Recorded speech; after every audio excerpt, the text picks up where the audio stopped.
In March 2009, just a stone's throw from this high street, a murder took place that was to shock the nation and baffle the police. I'm dealing with a horrific murder here. I need the public's help to help me identify who the victim is.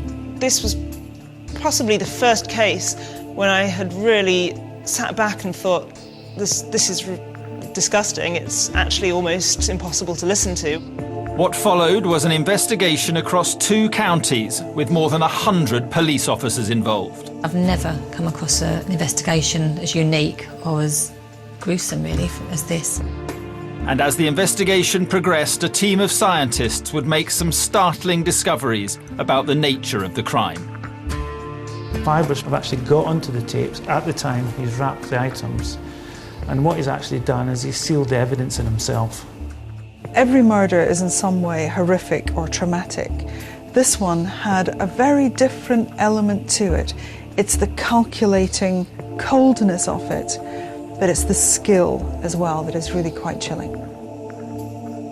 This is the story of how police pieced together evidence to solve the mystery of the Jigsaw murder.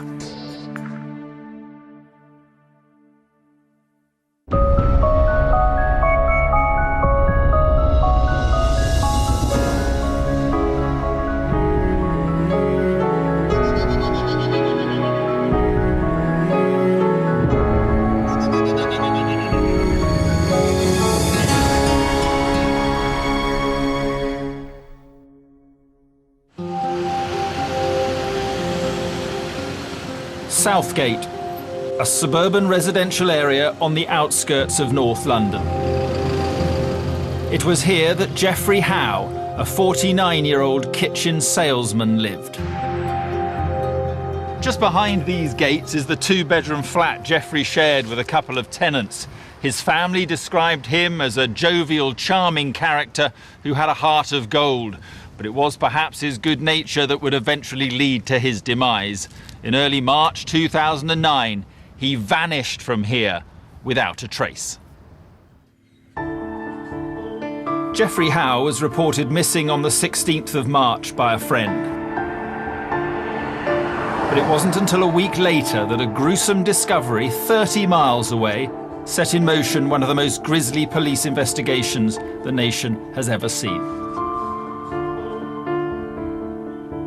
Roger Kingsley's a farmer who's lived in the area all his life. He works on his family's farm. On the 22nd of March 2009, he was going about his daily routine. But with over 500 acres to cover, it's often several days between visits to any particular field. It was about 7:30 in the morning when I started cultivating the field with the tractor. I noticed a bag at the bottom of the field. It stuck out, so it was quite noticeable. And I thought, well, I'll pick that up at some point in the day, as it'll only get caught up when we're hedge cutting or trimming the banks and one thing or another. And I didn't think anything more of it until later on in the afternoon, when I actually got a bit closer to it. And I stopped the tractor, jumped off with the dogs to have a look. I found the object just the other side of this fence here. It, to me, had looked as though it had been placed, not thrown. It was in a green holdall, and then when I unzipped it, the object was wrapped in blue builder's plastic. And it was at that point I just touched it with my finger, and it actually squidged in, for want of a better word. And that's when I got a bit suspicious in the fact that it could be something that a bit untoward. Roger called the local police, who sent a team of officers to meet him at the field. When the police came out, I was here on the site to show them where the bag actually was. The police officers approached it, looked at it. One of them bent down, undone the bag, and saw the blue plastic inside. And then he had a bit of a feel around inside and looked up to his colleague and said, "I think it's got toes on." Well, I'm pretty sure that's what he said, and I'll never forget that. And they realised then that it was something very suspicious.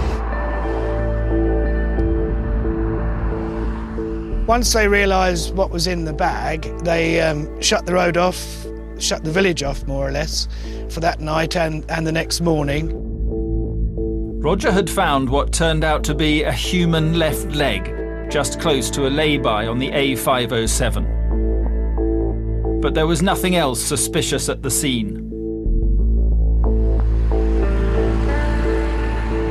The case was being handled by officers from the Bedfordshire and Hertfordshire Major Crime Unit, based here at police headquarters in Welwyn Garden City. But at first, they didn't know what they were dealing with. What was unusual about it was the skill in which the leg had been removed from the body. We had a specialist Home Office pathologist and an anthropologist to actually give us an informed view as to whether it was a medical amputation or not. But because there was no cauterisation of blood veins and arteries, then there was no indication that it was a medical amputation. So we could rule that out. If we could rule that out, then quite clearly it was a murder inquiry. Operation Abnet was launched, but the key to finding the perpetrator would be identifying the victim. The vast majority of people who commit murder somebody that they know. That's a brutal fact of life, unfortunately. So if we could build up a really clear picture and identify who our victim was, that surely would give us a number of lines of inquiry to identify who the offenders were. But because the victim's details weren't on the DNA database, because they'd had no history of involvement with the police in any way, shape or form, it didn't help us in actually identifying who that one victim was.